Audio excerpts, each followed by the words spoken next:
Last class में हम लोग डिस्कस कर रहे थे कि बॉडी में कैसे हम लोग कलर को चेंज करते हैं। जो ट्रेडिशनल बॉडी का जो एट्रीब्यूट्स था, BG colour and text colour, उसको हम लोग टेस्टिंग कर रहे थे। और आज हम लोग स्टार्ट करने वाले हैं एचटीएमएल में हेडिंग को कैसे प्रोवाइड किया जाए। एचटीएमएल के अंतर्गत हमको, जैसे हम लोग कोई भी चीज नया लिखते हैं अपने कॉपी पर या कोई भी बुक में जो लिखते हैं, तो सबसे पहले टाइटल देते हैं मोटा सा बोल्ड सा हेडिंग टाइप से, ताकि लोगों को पता चल सके कि ये जो कंटेंट्स है उसका जो पर्पस है वो क्या है। तो एचटीएमएल में भी जब हम लोग कोई भी इंफॉर्मेशन को दुनिया को दिखाना चाहते हैं, रिप्रेजेंट करना चाहते हैं, तो वहां भी हमारी पर्पस होती है कि उस कंटेंट्स के टाइटल से ये पता चल सके लोगों को कि जो ये आर्टिकल्स है जो लिखा गया है वो किस पॉइंट ऑफ व्यू से लिखा गया है, उसका पर्पस क्या है और ये क्यों लिखा गया है। ठीक है, तो लिखिए हेडिंग टैग्स ऑफ एचटीएमएल। अब यहाँ से जितने भी टैग्स आएंगे, all those tags will be inside the body tag, because we are going to display our page. तो लिखिए heading tags of HTML. This tag of HTML. Sir हाँ hello sir, एक चीज पूछना हाँ था।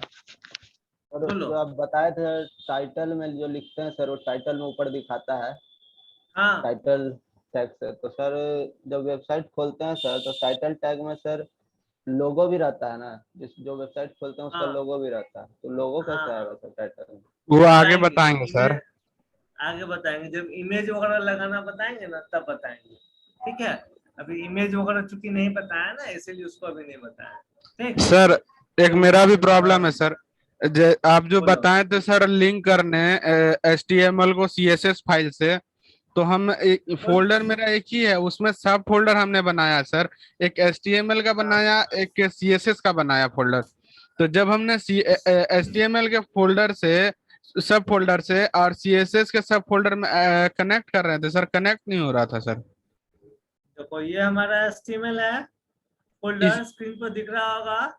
Yes sir. Right, yes sir. New folder CSS create हो गया। CSS फोल्डर यस मैंने सर। स्टाइल को सीधा उठाया और इसमें ड्रॉप कर दिया, CSS में चला गया, no yes problem. Sir. No sir. Right, इस फाइल को हम नोटपैड में ओपन करते हैं जस्ट। सर HTML का एक फोल्डर बना लीजिए सर। HTML तो पहले से बना ही हुआ है मेन फोल्डर मेरा, वो मेन इसमें हमने फोल्डर दे ना दिया सर, CSS। एक नहीं नहीं सर, HTML के अंदर एक सब फोल्डर हमने बनाया है। यानी कि अमन को HTML में रख दिया है, यस सर। सही ना? Yes sir. तो this file will be inside this, right? Yes sir. अब यहाँ से इसको नोटपैड में ओपन करो। Now come here, okay. Now yes sir. I am removing this attributes, क्योंकि ये ओवरराइट कर देगा। Yes sir. देखो यहाँ लिंक हम पहले से लगा करके रखे हुए हैं, बट केवल कमेंट्स को हटाने की जरूरत है। अब देखो यहाँ से क्या है कि अब हम लोग किस फोल्डर में है, सो देखो I am inside the folder HTML now dot dot slash, this will be back to the main folder, then the path of which folder, the CSS and then style dot CSS, this will be the path। और अब इस page को run कराओ browser में, you will give the same output। yes, colour आ गया। Yes sir. तो sir clear हो गया? तो सर सर इसमें जो है सर डॉट डॉट क्या है सर, डॉट डॉट और फॉरवर्ड स्लैश? ये पेरेंट डायरेक्टरी में स्विच करता है, अपने एक पहले वाले पेरेंट में जाता है। यानी यहाँ HTML से वापस ये इस HTML में आया, यहाँ आया, और यहाँ से स्लैश दिए तब वो CSS में गया, और उसके बाद CSS का फाइल का नाम यहाँ पर टाइप किए, तब जाकर के वो इस फाइल को इंक्लूड किया अपने पास। सर अगर यही चीज जावा स्क्रिप्ट में करना हो तो सर सेम इसी तरह का एक सब फोल्डर बनाया हुआ है। हाँ तो नो प्रॉब्लम, जावा स्क्रिप्ट में चले हैं, तो बस सर वही उसमें काम करेंगे। डॉट डॉट लगा के फॉरवर्ड स्लैश लगा के, हाँ हाँ सेम वर्क काहे कि हमने बहुत सारा पेज देखा sir, web pages I inspect करके क्रोम पर, तो हमने देखा सर सीएसएस का अलग फोल्डर है, जावा स्क्रिप्ट का अलग फोल्डर है, मतलब सब चीज का एक अलग अलग डिफाइन किया हुआ है सर, तो वो जब बड़े ताकि एप्लीकेशन पर जब हम लोग बड़े ताकि एप्लीकेशन डेवलपर पे को काम करते प्रॉब्लम ना हैं, हो सर। जब हम लोग बड़े एप्लीकेशन पे काम करते हैं तो अपने वेबसाइट को या एप्लीकेशन को फोल्डर वाइज कस्टमाइज करते हैं, और उसी कस्टमाइजेशन का वो फेज होता है जो जब प्रोजेक्ट वगैरह हम लोग डेवलप करते हैं तो उस फेज में उसको सिखाया जाता है, उस फेज में उसको बताया जाता है। ठीक है, तो यहाँ पर हमने लगा दिया .js। अब देखिए वो वहां पर काम करेगा, एग्जैक्टली काम करेगा। यस, बैक, रिफ्रेश, देखो आ गया, please inter your name and this is giving the output, then change the color। अब दोनों काम करने लगा। तो this yes is the sir, way to settle the path of the files that we are going to enclose in our HTML documents। clear है? Yes sir. Okay, now proceeding today। The HTML also provide us the HTML also provide us facility the HTML also provide us facility to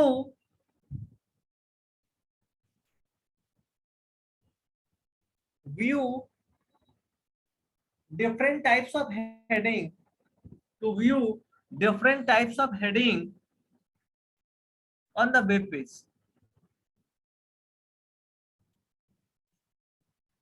The headings of HTML,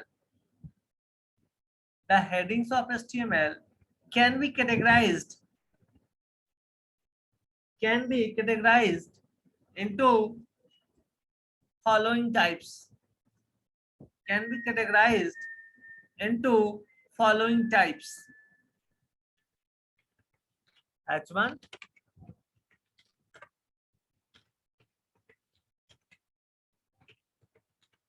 H2,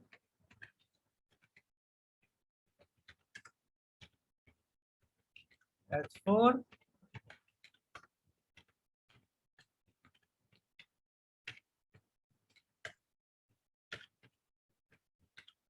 H6। These are all 6 types of headings। ठीक है, ये 6 तरह के headings है जो हमें HTML provide करता है, और ये 6 तरह के हेडिंग्स को हम लोग क्या करते हैं तो इम्प्लीमेंट कर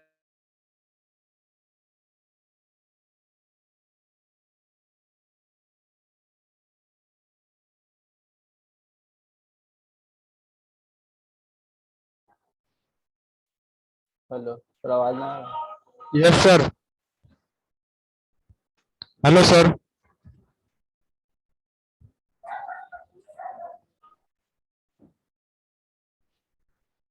रिकॉर्डिंग बंद कर दो। रहने दो ना यार, क्या दिक्कत है, बंद चालू करने से प्रॉब्लम होता है।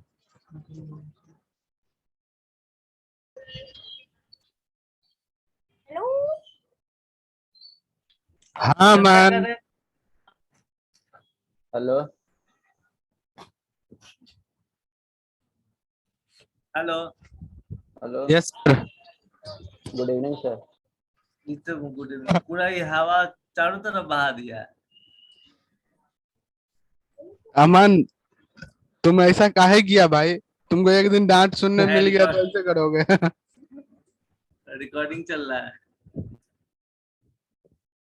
तो देखिए H1 ये जो साइज हमारा है सबसे लार्जर होगा, लार्जर साइज, ये लार्जर साइज होगा। और जैसे जैसे ये S2, S3, H4, H5 आएगा वैसे वैसे हेडिंग का साइज जो है वो छोटा होते जाएगा, और सबसे स्मॉलर जो साइज होगा वो H6 होगा, will be the smaller size, with the smaller size। ये सबसे छोटे साइज का हेडिंग होगा। अब हम लोग चलते हैं इसका एग्जांपल सेटलमेंट करते हैं उसी हम लोग पेज में। यहाँ पर कैसे, इसको कॉपी कर लेते हैं, वहाँ लिखने से बेटर है, टाइम वेस्ट होगा, टाइम सेविंग करते हैं और इसको लार्जर साइज को हटा देते हैं और इसको एंड से हटा देते हैं।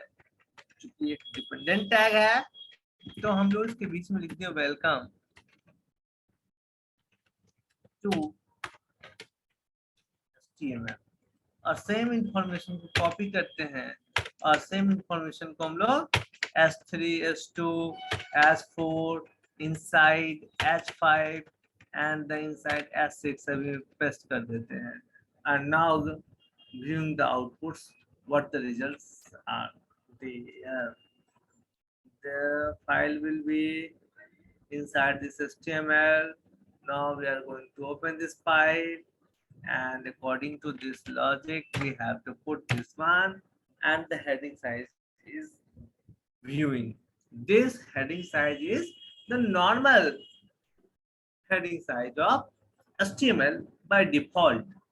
That's we can't change its size more than this larger size.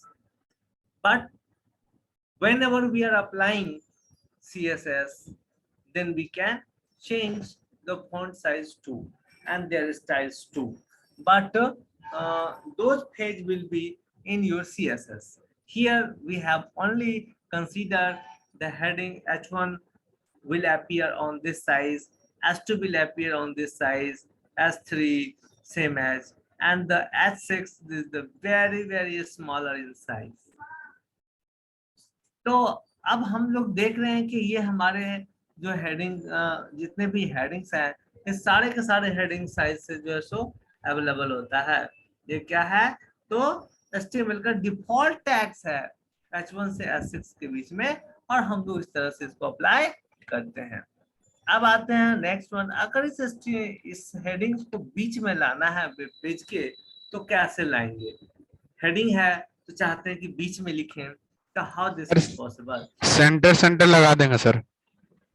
तो this will possible using centre tag. तो लिख लीजिए this tag of HTML, write down this tag of HTML is used to place the heading or content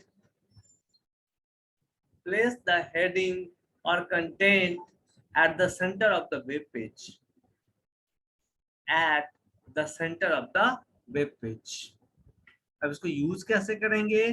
तो जिस heading को बीच में ले जाना हो उसको क्या करेंगे, इस सेंटर और सेंटर के बीच में प्लेस कर देंगे।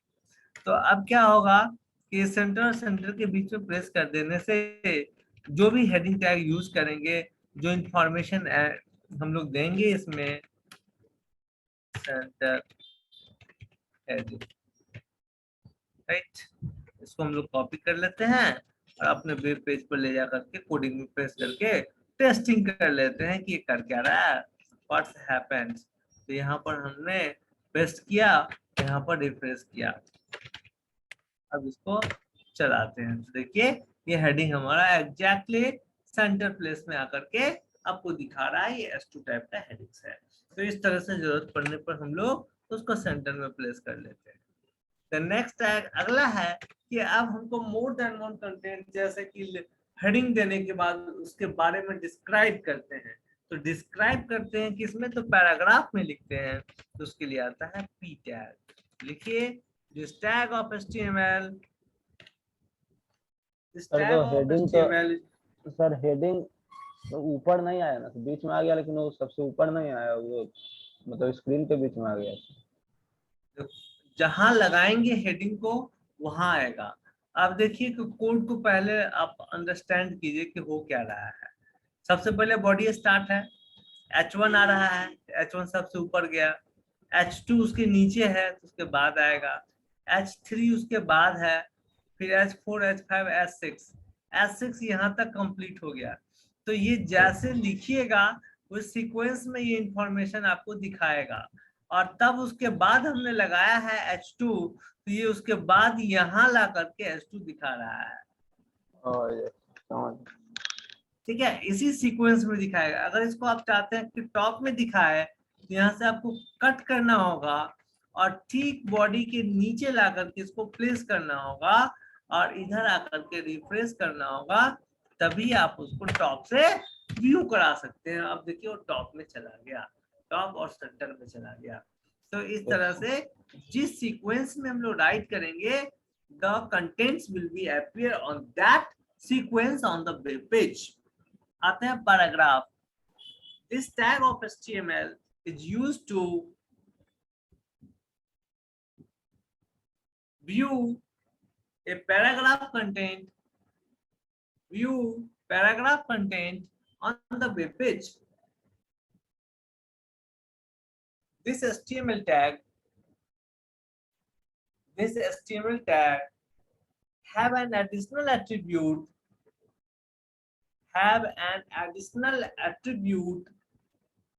align, ALIGN, have an additional attribute align. This attribute is used to set alignment of paragraph from left, center or right. यानी पैराग्राफ अगर हम लोग राइट करते हैं तो it may be possible that the paragraph will be begin from left, may be begin from center, and it may be also possible that the paragraph will begin from the right. So here this attribute align help us to settle paragraph from where we have needs. तो इसका syntax क्या होगा? Paragraph P से close करते हैं sir. यहाँ पे sir this HTML tag is used to view a paragraph content. This HTML tag have an additional attribute align. उसके बाद sir align, which is used to yes sir set the alignment of paragraph. Used to set the alignment of paragraph yes sir from left, center or right. From yes sir left, center or right. अब yes sir इसका permission, 3 permission होंगे. What will be the permission? तो A में हो सकता है कि left permission हो, B में हो सकता है राइट परमिशन हो, C में हो सकता है सेंटर परमिशन. अब इसको यूज कैसे करते हैं? हाँ, तो चलते हैं हम लोग नोटपैड, आते हैं यहाँ पर. अब जहां लगाएंगे वही कंटेंट अपीयर होगा, P अलाइन, और इसमें हमने दे दिया पैराग्राफ को सेंटर और इसको लगा दिया, P को क्लोज कर दिया. अब इसके बीच में राइट करना है तो welcome to paragraph tag of HTML. इस तरह से हमको अगर इससे ज्यादा कंटेंट लिखना है तो उतना तो मैं भी टाइप नहीं कर सकता हूँ, तो मैं कॉपी पेस्ट कर देता हूँ, इसको मैं सेव कर लेता हूँ. अब ये एक मिल गया हमको. ऐसे ही हम लोग 3 परमिशन के लिए 3 ले लेते हैं, सेटलमेंट कराते हैं. एक को हमने पहला सेंटर लिया, सेकंड वाले को लेफ्ट लेते हैं और तीसरे वाले को राइट से परमिशन अलाइन कर देते हैं. राइट से परमिशन अलाइन कर देते हैं कि किधर जाएगा, राइट से. ओके, तो अब इसको हम लोग सेव करते हैं और देखते हैं कि हमारे वेब पेज पर व्हाट्स द आउटपुट. अब देखिए ये तीनों पैराग्राफ कहाँ चला गया. एक पैराग्राफ देखिए कहाँ पर है, ये सेंटर है, एक तरह से कंटेंट है, उसके हिसाब से ये अपने हिसाब से बीच में है. ये देखिए एकदम लेफ्ट में है, ये देखिए इसके अलाइन से हटा हुआ राइट में आ रहा है. देख रहे हैं, ये इधर राइट साइड से है, ये सेंटर है और ये लेफ्ट है.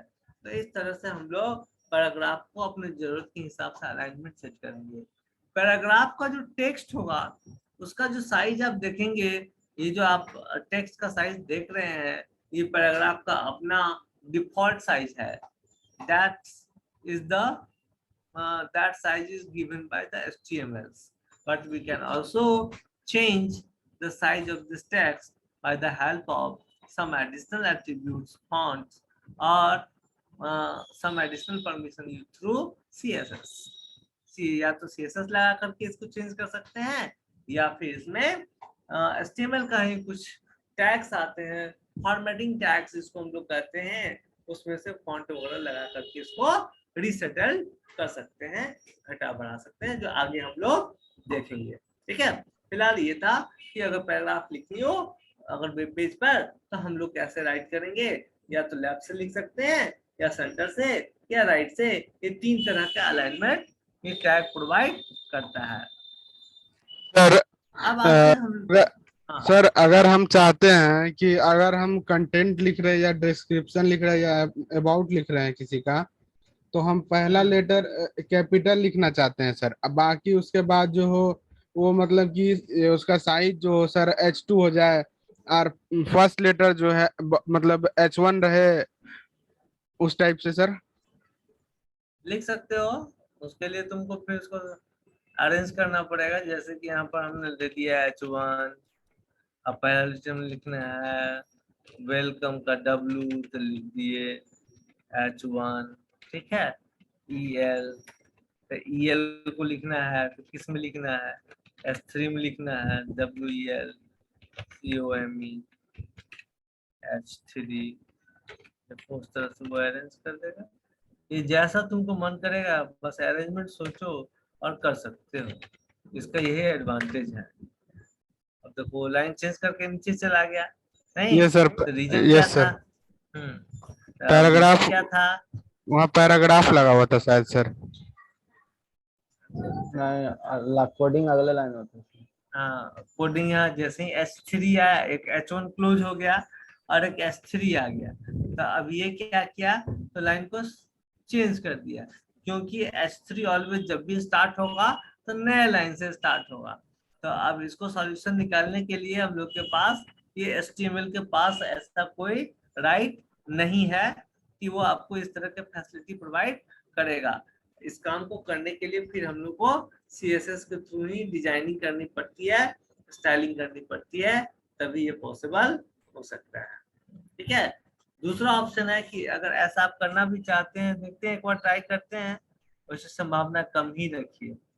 जैसे कि एक पैराग्राफ P ले लिए और इसमें WH1 में डाल दिए और इस पैराग्राफ क्लोज कर दिए, ये अचानक मेरे मेमोरी में आया कि एक बार सर आप कुछ लिख रहे हैं तो सर यहाँ रिफ्लेक्ट नहीं कर रहा है सर स्क्रीन पे। यस सर, दिखाना है।